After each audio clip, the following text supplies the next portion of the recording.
Hey everybody, welcome to the Shot Clock podcast with me, Jago. Today's guest, first and foremost, is a neighbour, former Dublin Bay Viking, Talca Rover, Fordham University Hall of Fame member, class of 2021. Go Rams. Jay Fazande, how are you, man? I am doing great. Thanks for having me on the show. Absolutely, I watch it every week. Yeah, you're one of the few that comments every week. I look forward to like Fuzzy's little input into what's been going on. Me and Darren having our little battles. Yeah, exactly. Look, I've started every episode. At the start, it was, how's COVID treating you, and where are you in your headspace? Now that we're transitioning out, it's great to see you back on the court with your Temple Oak boys. All through lockdown, I saw your two sons out shooting. I can see you and the wife out walking the dogs. How is COVID treating you right now that we transition back out? I've been doing great, to be honest with you. It's given me it was a good time for me to find out who I am, spend time with the family. And for me, it's worked out great. Like, my wife is a dog walker and dog trainer, so we have our own field up in Ticknock. So we've been getting, between 15, 20 dogs every day.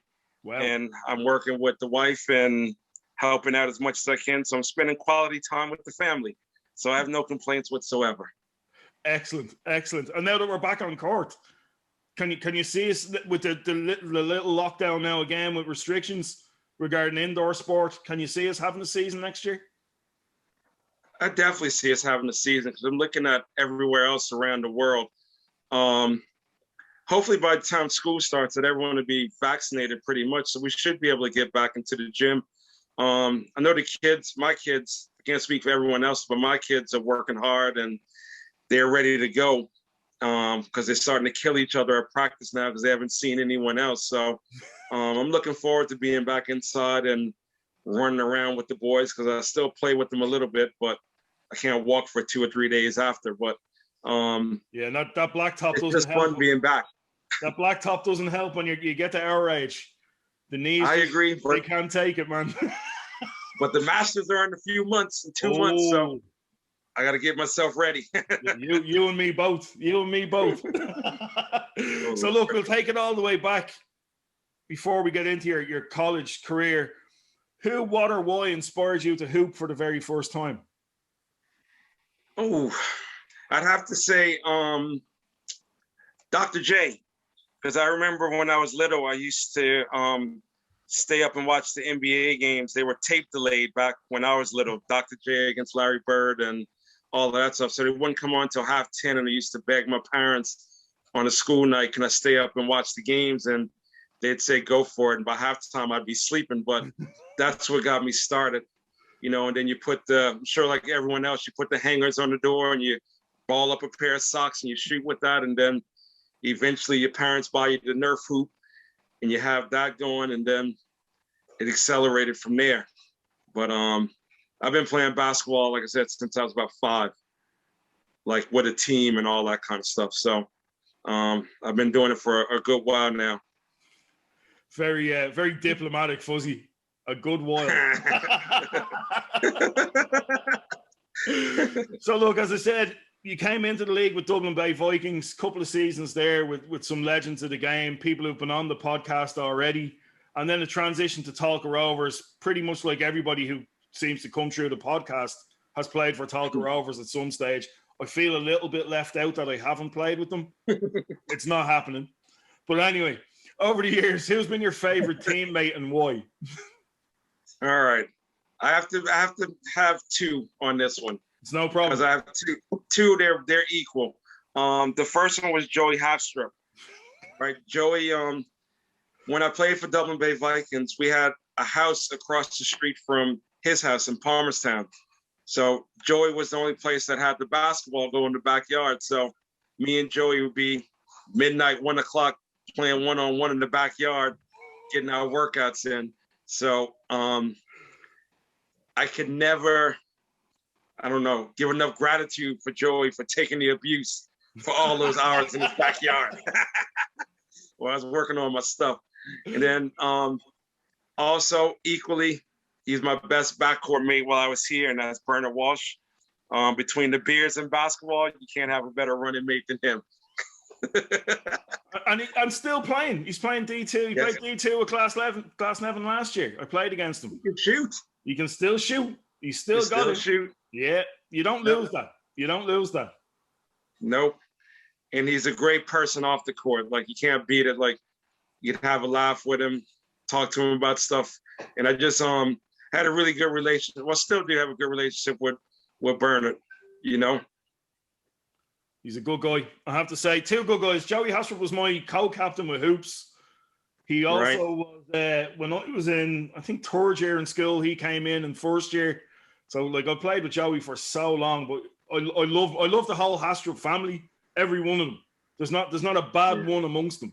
You know what I mean? Chris was in my class. Mano was somebody I looked up to. Hannah and Rachel, two great kids. Like, just amazing. They're an amazing, amazing family. And Joey, big shout out to Joey, because we spent many a road trip together, and you know what Joey's like on a road trip. Yes, I do. All of the Haastrups. And look, you know what else they did, which I appreciate? They taught me how to be a black man in Ireland. Look, there's not many out there. We all have to stick together. Exactly. So look, over the years, who's the toughest person you've had to guard in the league?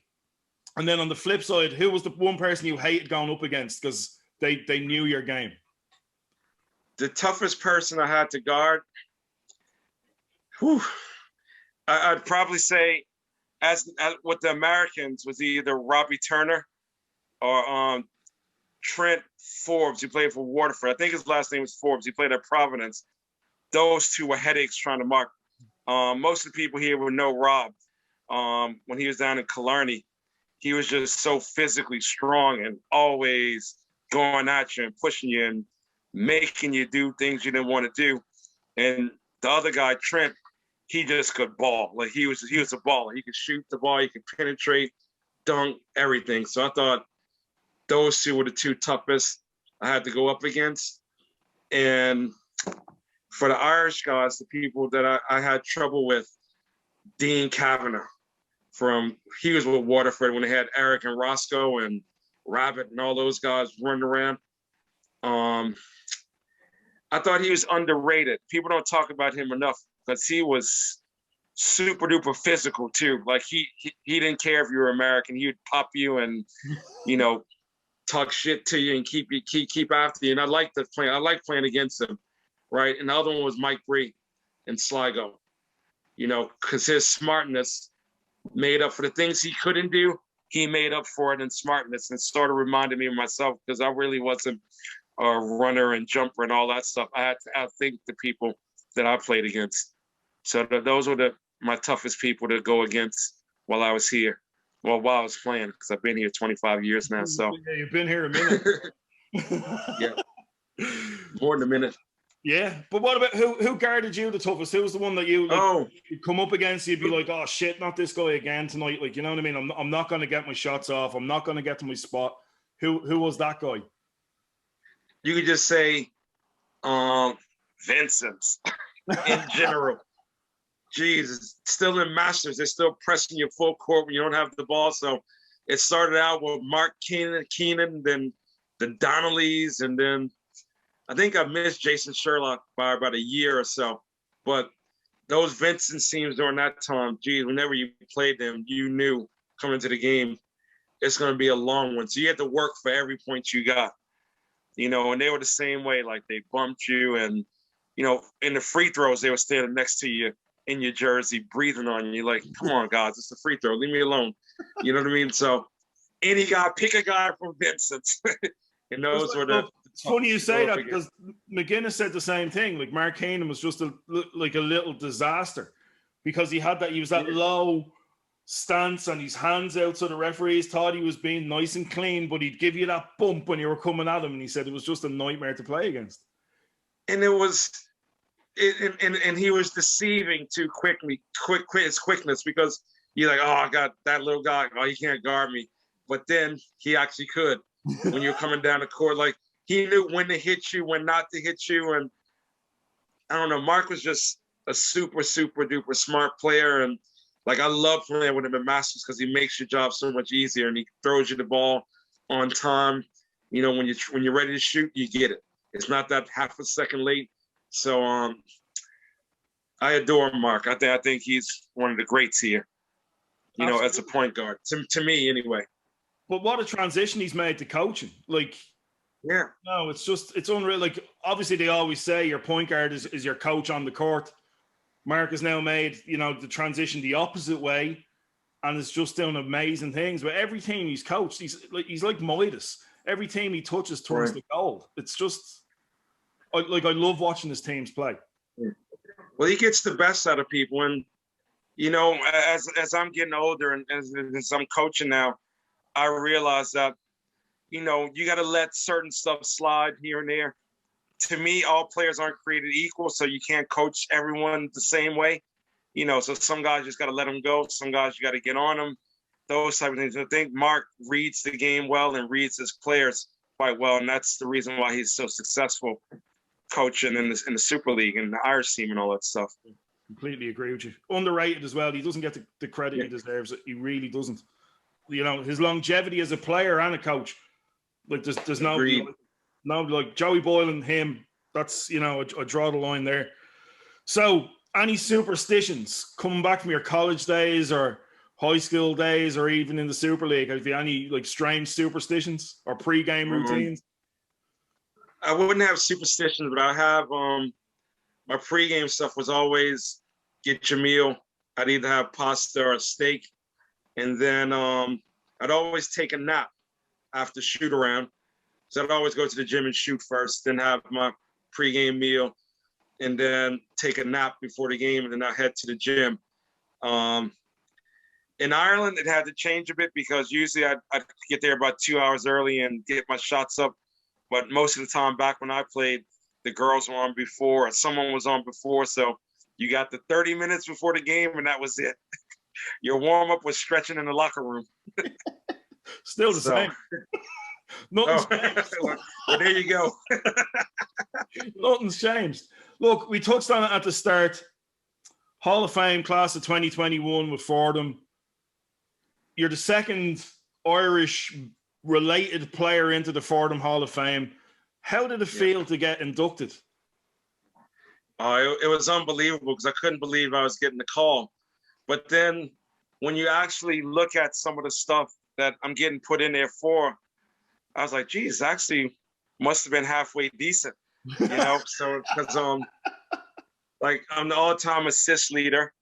I was second in the country in assists behind Bobby Hurley, and he was throwing the ball to Grant Hill and Christian Leitner and those guys winning Final Fours. I was second behind him by only like 0.6 or something like that. So I was right there.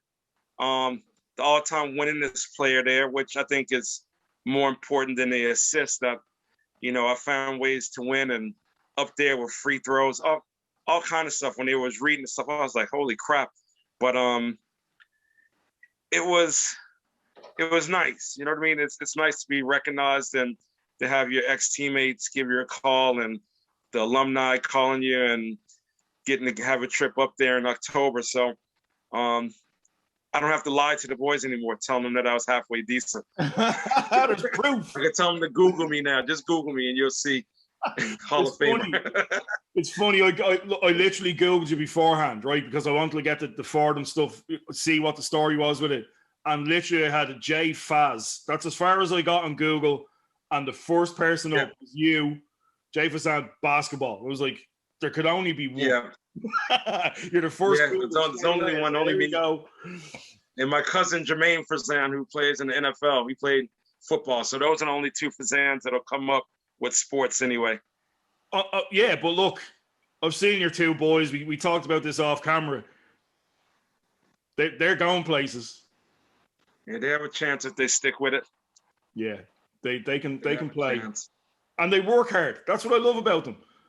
I look like every time I'm driving out of the estate here, and they're shooting. They're out getting shots up. They're out working on moves. Like they put the work in. They remind me of me when I was that age. Yeah. Everything was about hoop. Everything was about the sun is up, I'm out. The lights come on. Until mom calls me, I'm hooping. and they're the same. Like I see them day in, day out working on their stuff. Like, so that work ethic Right, alone. I always tell them that when they're not working, someone else is. Exactly. It's not the hours you do, and it's not the hours you do in practice. It's the hours you do away from practice that make you stand out. And it's a hard thing to coach, but those boys have that ingrained in them. That's like, and hey, by the way, two of the nicest kids you'd ever meet. They never pass me without saying hello. You know what I mean? Oh, well done, well done. That's more important. That's more important to me is, great, you're a great baller, but you got manners and you've been raised right. That for me that's different level. You know what I mean? But look, I will pass that on to them. Do absolutely. I love seeing the kids out training. But listen, congratulations on the Hall of Fame. Thank you, appreciate it. When it came through on Facebook or something, I saw it. I was like, no way. You know what I mean? Because I was that way too. That's it. But people over here see Fuzzy the coach. They say Fuzzy who played with whatever team. They and it's the same with KT, Lenny, all those guys. You had a career before you got to Ireland. And people don't realize that. Like Lenny was with Pitt, KT was drafted, Jenks was drafted, Clemson standout. Like we can go through everybody who's been here at a high level back. Like I said to you off camera, you're the last of the OGs. And then Puff is a throwback to the OGs. Got here, never moved, stayed here. But you're the last of that group of guys, the Eds, the Jeromes, Gerald Kennedy, all that gang, Randall, that came here, fell in love with the country and stayed. You know what I mean? But you had your career before here. You were a standout in Fordham. You were part of the last team in Fordham that got to the NCAA championship. These are things people don't realize. They just see Fuzzy standing on the sideline or Fuzzy playing the Masters. And, he can shoot. Yeah. He's a good guy. But, you had a career before you had a career. Yeah, it's weird that you say that because when I came to Dublin, I came on holidays, right? I was on holidays and got picked up by a team, by Dublin Bay Vikings. I already had finished, living my NBA dream. I played in, the CBA, the G League thingy. Yeah, whatever. And I did the whole summer leagues. I did all of that. And then I realized, if I'm being totally honest, I'm not good enough for that level. And I don't want it as much as the guys that were there. You have to want it to be at that level, to be at that elite level. So when I came here, I was already coaching in college for 3 years. I coached at Fordham for 2 years, and then the Merchant Marine Academy Division III for 1 year. So I had lived my dream already. So when I got here, it wasn't the end all be all per se. So I know, I was telling Darren McGinnis, I knew I wasn't the best player ever to play over here. But when I came here, I already had done all my stuff that I had to do. You know what I mean? Yeah. Yeah, absolutely. Absolutely. But look, being in your college's Hall of Fame, you can't brush that off. You know what I mean? It's incredible. And enjoy your trip if you get to do it. You're going to get to do the trip? Yeah, we're going in October. Got the plane tickets. Staying the New York Athletic Club. So we're ready to go. I'll give you a list of Knicks gear that I want brought home. No problem.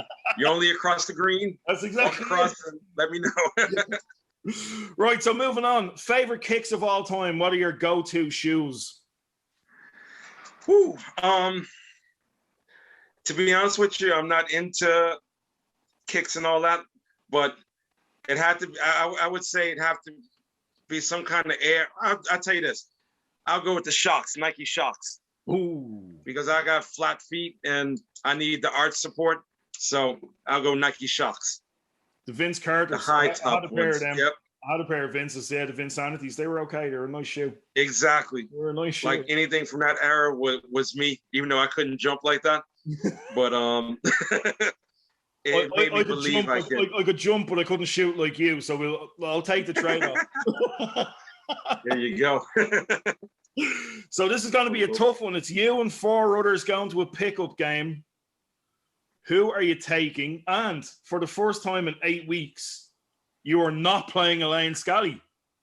Yes, I have a chance then. You're playing Grania Dwyer's team, which is equally as stacked. Right. But who are you taking? I'm gonna stay with my Fordham family, so I'll take Emer Howard. Nice. I'll take Suzanne McGuire. Nice. All right, so we're gonna outsmart you and outshoot you, and then I'm gonna take Big Rick in the post because he'll take up a lot of space, and then the other one is gonna surprise you here. I don't know if you remember Billy Singleton. He played at St. John's, and then he played in Belfast. Yeah, up there with Daryl. Yeah, Billy's probably was bigger than Ricardo ass-wise and size-wise, but they had the same game. Like he had the mid-range, the hands. I don't know how to even describe the hands. He had like Bruce Lee hands, like how quick he could take the ball from you, and once he sealed you, it was over. So if I have them two in the post and the Fordham trio out front, I'll ride with that and see what happens. This is going to be an interesting one. This is. I'm looking forward to this. I'm looking forward to this. So, top 5 musical artists of all time. Who could you not live without listening to? Biggie Smalls is the first one. Nice. Nas. Nice. Biggie, Nas. A Tribe Called Quest. Ooh. Sade. And the 5th would be the Wu-Tang Clan. I can't go without the Wu. Yeah, I'm impressed with that 5. That's a solid 5. That's nearly as solid as your 5 for the court. So you're the DJ. I hope so. What 3 songs are we warming up to before tip off? Well, that's an easy one for me. The Scenario by Tribe Called Quest. Slam by Onyx. And the last one would be MOP, Annie Up. The clean versions, though, of course. Yeah, I need to go back in because I have all the songs on a playlist that people can get on Spotify from everybody, all the guests. But I've all the explicit ones. But Puff was like, "Oh, we need to get them into the gym for like when the season tips off again. Use that playlist." I was like, "Yeah." Oh, I was like, "Yeah." You gotta find it. So I need to sit down and rejig the playlist, just so you know. Right. The commissioners. If you want to, I have all of the stuff that people put on. I have that because in my other life, I'm a DJ too. No. So if you need music, I can get it for you. I have. You and Joey Haastrup. So Joey's not a DJ. I'm a real DJ. Joey claims to be a DJ. Exactly. What was it? He used to always call me for music back in the day. One gig Haastrup. That's what we should call him from now on. And he did those with 2 tape decks. Yeah, music he'd recorded off the radio. Sorry, Joey. Sorry. But we're not sorry at all.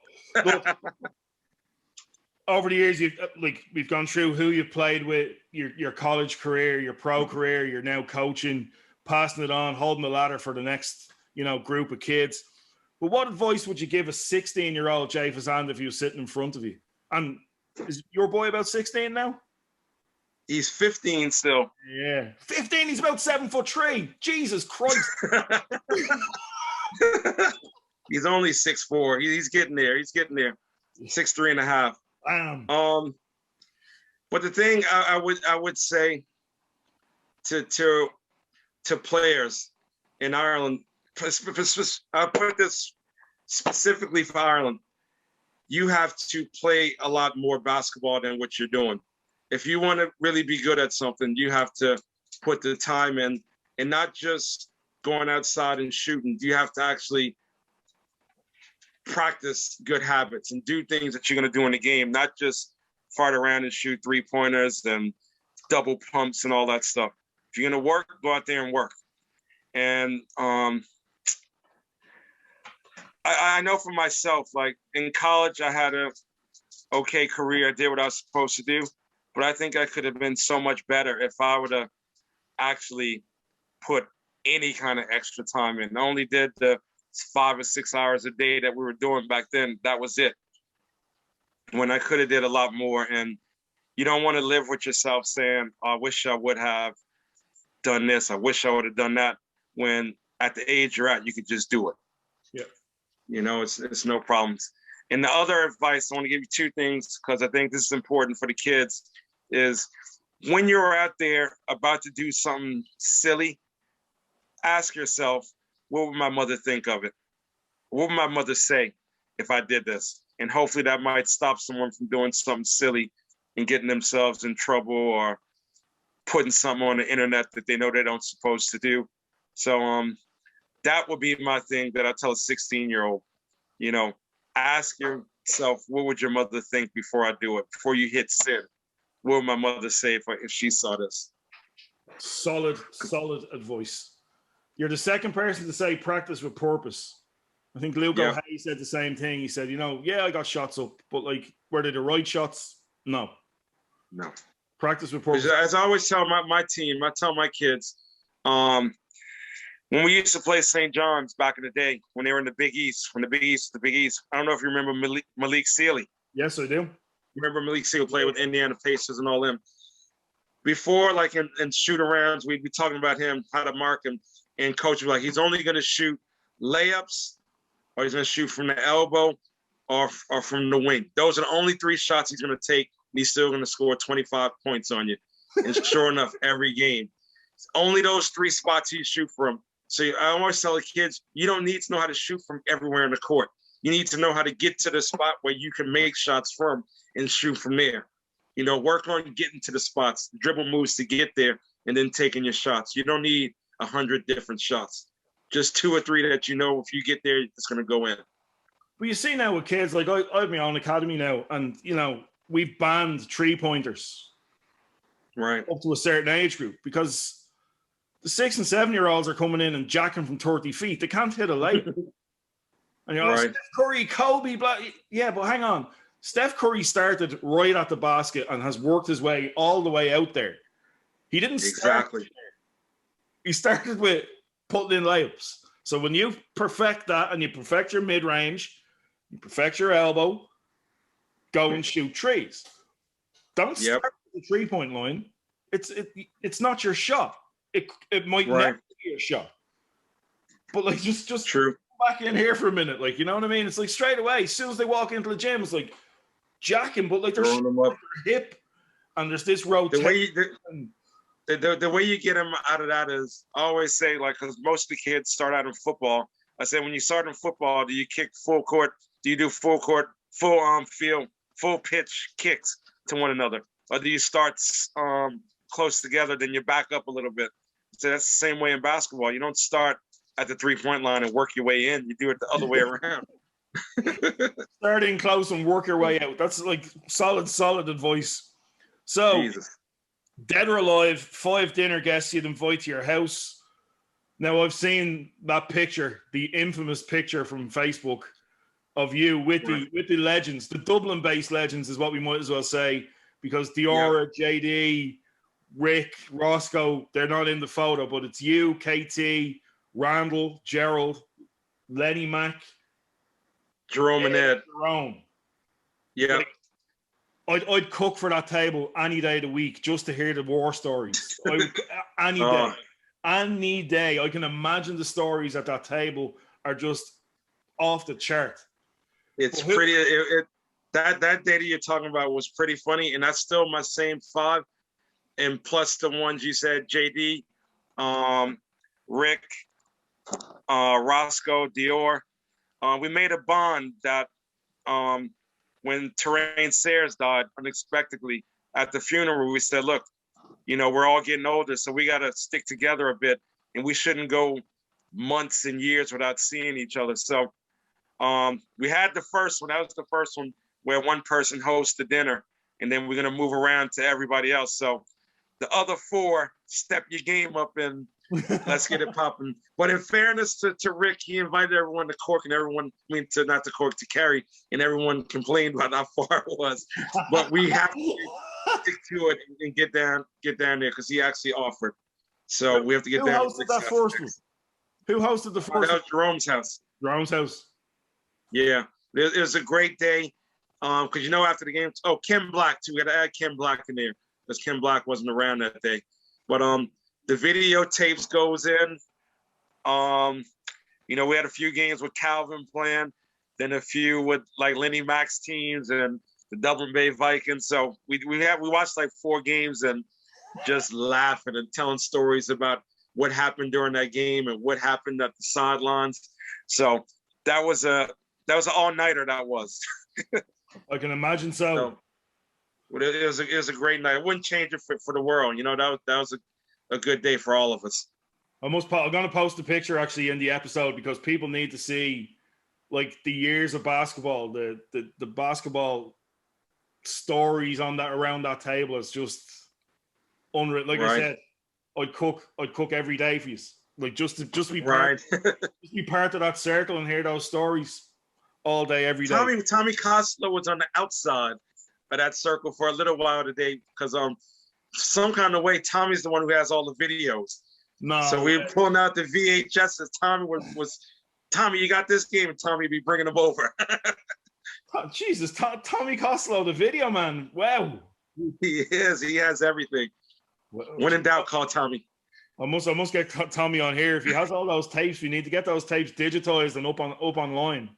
Because like all that's all lost, man. Like we don't have that now. Like at least Basketball Ireland are starting to get some games together now and up online that you can watch. But like all those amazing games are sitting in an attic somewhere. Tommy Costello, by the looks of things. Tommy has them and Jerome has. Kim Black has. If you want any score sheet, Kim Black has that. Pull him out his wallet while he's telling the story. Whoa. Right, so look, we've reached the last question, which is this always shocks me because I feel like I've been talking to you for like 5 minutes. Right. So first and foremost, thanks a million for coming on.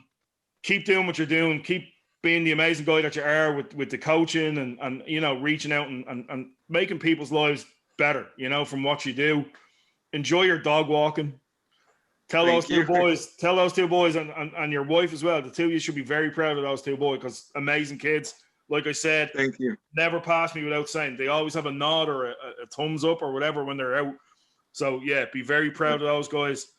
And the last question is, who would you like to see on the podcast? I was thinking about this one, right? And it's probably going to surprise you, right? But I'd like to see Carmel Kilmartin. Oh, right? Great shoe. Because when I was listening to Darren's podcast, and he's talking about all these different games, Carmel was there too, right? When we won the Ireland Championships, who was there? Carmel was doing the table. When I played for Dublin Bay Vikings, when I first moved to the country, and I think she was with Tridents, they had Eric Blair, and me and Eric are close. Who looked after us? Carmel. You know, her husband was like a chef, so she'd take us down to the pub and he'd cook us up burgers and whatever. So she's always looked after me and she's always been super nice. So I'd love to see Carmel on because she'd have as many stories as anyone in the country, I'd say. You know what? I'm going to get on that straight away because that is the shout of the season so far. That's a brilliant one. Yeah, definitely. Great. She knows everybody too, and super duper nice. And you know, when you're out of order, she tells you. When you're doing good, she'll tell you. So I always have a lot of time and a lot of respect for Carmel, and she always gives me my big hugs when I see her. So that's one person I'd like to see on. Yeah, definitely going to reach out. I'm going to reach out to her right now. As soon as I hang up, that's the first message I'm sending. Jay, listen, thanks for this. Enjoy the rest of camp. Hopefully the weather stays somewhat decent that you can get your runs in. And I'll see you at the Masters. You will indeed. Thank you for having me. It's been a pleasure. Keep up the good work. I enjoy them every Tuesday, Thursday. I wake up 7, 8 in the morning watching them, and then I start my day. Excellent. Look, that's what it's all about. It's about us staying connected. Exactly like you said with you and the OGs, staying connected with this amazing community that we're part of. You know what I mean? And friendships made 25 years ago are still strong right now. I agree with you. Take it easy. We'll see you soon, buddy. Yep. See you guys. Thanks. So there you have it. Fuzzy's episode. As I said, on camera, one of the OGs in my opinion, the last OG until Puff came along. Great episode. Again, congratulations for your Hall of Fame induction. Absolutely amazing achievement. Head over to Instagram to vote. It's Team Fazande against Team, I was going to say Team Scally. It's not Team Scally. Team Dwyer. And head over to the Spotify playlist where we can get Fuzzy's 3 warm-up songs. And until next Tuesday, this is Jago saying, I'll see you on the court soon.